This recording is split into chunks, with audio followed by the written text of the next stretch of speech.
Mike Barger here, everybody's favorite mountain guide. Tom Wolfe and I were out. We had some kids out from the res, and Morley there rock climbing here in Banff a couple days ago, and Tom showed me an interesting way that I forgot had even existed on how to coil a rope. And the interesting thing about these days, you know, like with the advent of rope bags, which really makes sense. I mean, rope bags are a pretty smart thing if you're just going cragging. That way you can just like pick up your rope, move over to the next route, climb it, pull your rope down without having to coil it, whatever method you coil it, and then uncoil it and then move over, you know, or just drag it or pick it up in a heap. So rope bags are a great thing for cragging, you know, and sport climbing. But what I have noticed is that more and more people don't know how to coil a rope anymore. And coiling a rope is pretty straightforward once you got the rhythm and method down. The tying off the rope, like what do you do when you get to the end and you want to tie it off so it's nice and efficient? Almost universally, everybody has a different way of doing it, and 9 out of 10 times you don't do it very well. So let's take a look at Tom's method of coiling a rope, and it's called the Magic Wow method.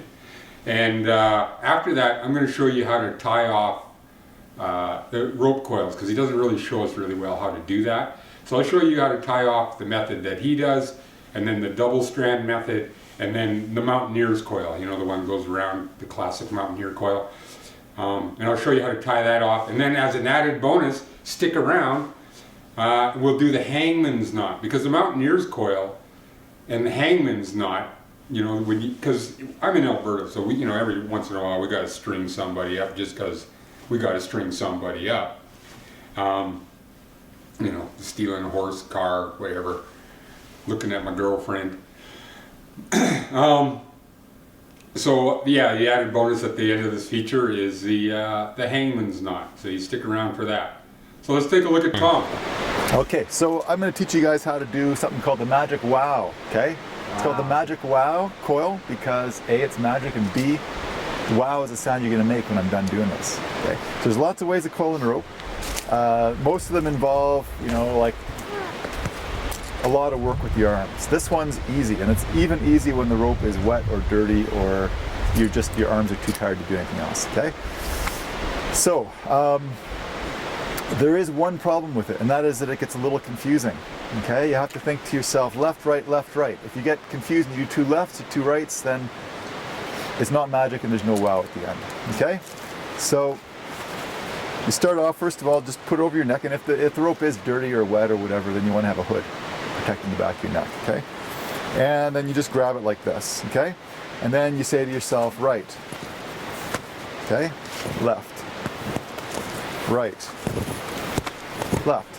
And then you just keep going right, left, like this.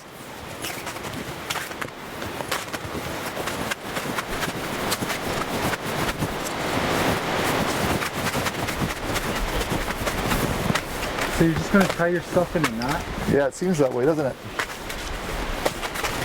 Okay, so I know what you're thinking. You're thinking I just tied myself in a knot.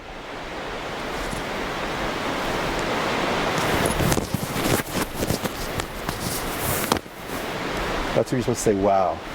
Wow! That's cool! Awesome!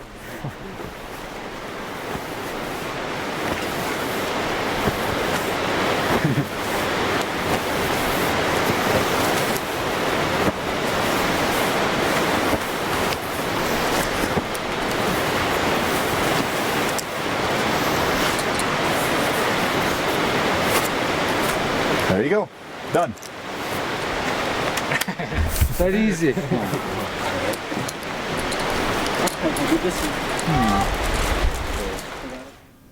Alright, so this is what we've got going. Okay. So he takes that off of his neck, and then what you do is just drop a couple strands down, so you got about this much sort of thing. And what I do is I simply bind them together. I put one strand around the whole thing, then overlap it, and then one, doesn't really matter how many you do, but you just got to bring it up to the end. And then when you get to about this point here, where you have this much here, you take a bite, you push it through the center, okay? So you take this bite, push it through the center, right? So now you get this through the center, and you make it big enough so you can loop over top of your coil, and then pull the strand that still comes out of the bite. And now your coil is cinched off, right? Now this is exactly the same way that you would tie off like rescue coils. So, you know, when you're in glacier travel mode and then you've got some coils at the front of the rope and some coils at the back of the rope, well, this is exactly the same thing. You would just coil up the coils, the rescue coils, just as quickly. So, you know, I get a couple of meters or 10 meters or 5 meters or whatever I have for rescue coils. I do the same thing. I just wrap it around a few times, take the bite, push it through the center, over top of itself. Now I could throw that in my pack and it's all nice and neat and it's not going to be all wound up and in a bunch of knots if I bind it. And I can just tie in here. I can just clip into my rope. This goes into my pack and I'm good to go. So that's the standard way of tying off, you know, these bites of rope.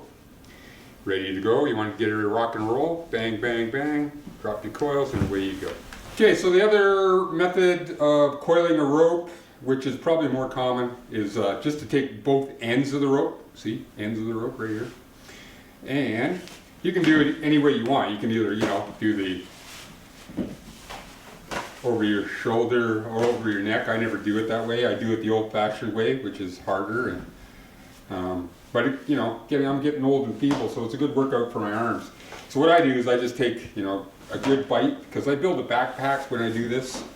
If I'm moving on terrain and that, somebody has to carry the rope, and somebody carries the gear.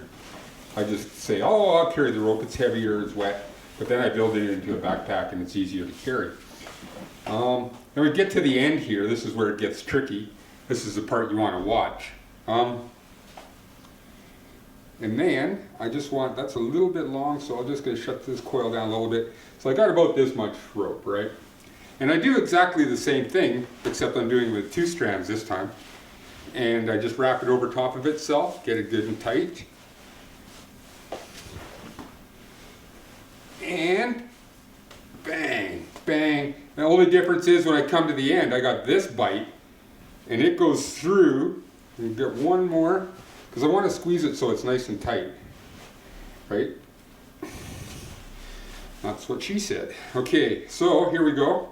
Now the bite comes through. I take the other end of the rope that I had, these strands, and I feed them through the bite, and that cinches off that bite so that it won't come undone. And then I just pull it tight, and there's my rope coils. And if I want to make a backpack out of it, bang, I throw it over my shoulders. Wrap the rope around and try to grab the coils so they're not flopping around. Come over, and then just do overhand knot, or square knot, reef knot, whatever you want to call it. And there you go, I have my backpack, so I can move with that, and I can climb with that. Or move around, walk down the hill, whatever I have to do. So that's method number 2 of tying off the ends of the rope coils. Let's cover the Mountaineers Coil now. Okay, the good old Mountaineers Coil. You know, when you were a Swiss guide back in 1900, this was the only way you could coil ropes. I just started out, I take one bite for measurement, put my hand through, there we go, and then I take another bite. I've got it measured, so I want all these coils at the same length, right? And this particular coiling method is great if you're taking in coils with your buddy's taking in coils, and you're tied onto the ridge. Then you can just take in coils, feed it through your harness, and shorten up your rope. So if you're going to do a lot of glacier travel or real mountaineering, you basically have to know how to do a Mountaineers coil. And doing it quickly and efficiently can be a real safety issue too, especially when weather is coming in and you got to move along the ridge and you want to get running, but you don't want to take the rope off and you know you're going to have to drop it once you hit the glacier. Okay, so this is where the tricky part starts, and this is just, I could tie a hangman's noose long before I could coil a rope, and there's a reason for that too. But anyhow, the method for doing this is quite simple. And essentially, I take one strand and I feed it back onto itself, right? So I've got this here strand in a sort of on a bite lying on the rope. I take the other strand and I'll reach through and I'll coil over top of itself, okay? So that it's nice and tight, and then cinch up the first couple really tight, and then just work back towards this end, this strand right here. Is this making sense? I'll teach you the hangman's knot because it essentially is the exact same method. There's just more coils involved, right? And that's the reason for it. Not that I want you to go out and string somebody up, or if you are going to string somebody up, make sure they have it coming. Don't just go pick somebody at random. Right? Now, when you get to this point here and you have a little bit left, you take that bite, or this end, push it through the bite, search out where the other end is, right here, and pull on it, and that'll cinch it tight, right? And that's what you've got.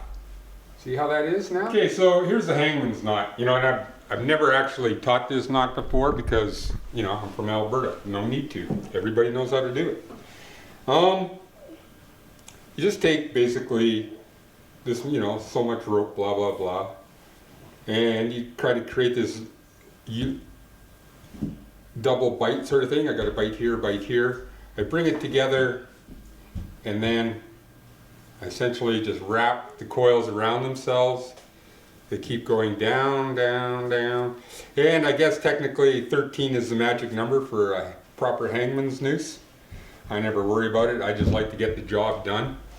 And then, once you come to the end, like you got this end, you got this end, you take the bite the same as your Mountaineers coil. You take the end, push it through the bite, grab one of these strands. I'm never sure which one. It's not that one because that's pulling the main rope.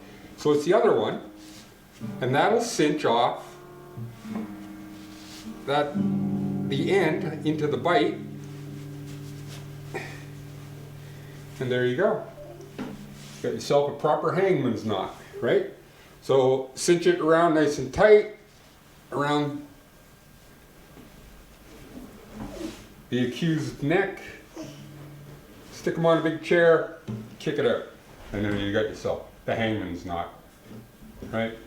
To take that apart, you basically give it a good shove, and this is where the bite comes out from that end. Right? If the bite wasn't there and I pulled on that end, the whole knot would fall apart. The hangman's knot. Bang, bang. The only tricky part is when you come to this end, goes through the bite. One of these strands will take care of the business. Tighten up that bite. There's your knot. That's the same way that you tie off a Mountaineers coil. Try this, try the Mountaineers coil, either way. Anyhow, Mike's Mail number 14 coming out real soon, and be sure to stop by mountainguy.com. If you got $1 to spare, we'll gladly take it. Took off all those annoying ads on all the previous videos. Those things just bug me, you know. I watch other people's videos, and nothing I hate worse than those pre-roll videos. And the income isn't so great. I think it just annoys the hell out of people more than anything else. All right, hasta luego. Catch you soon.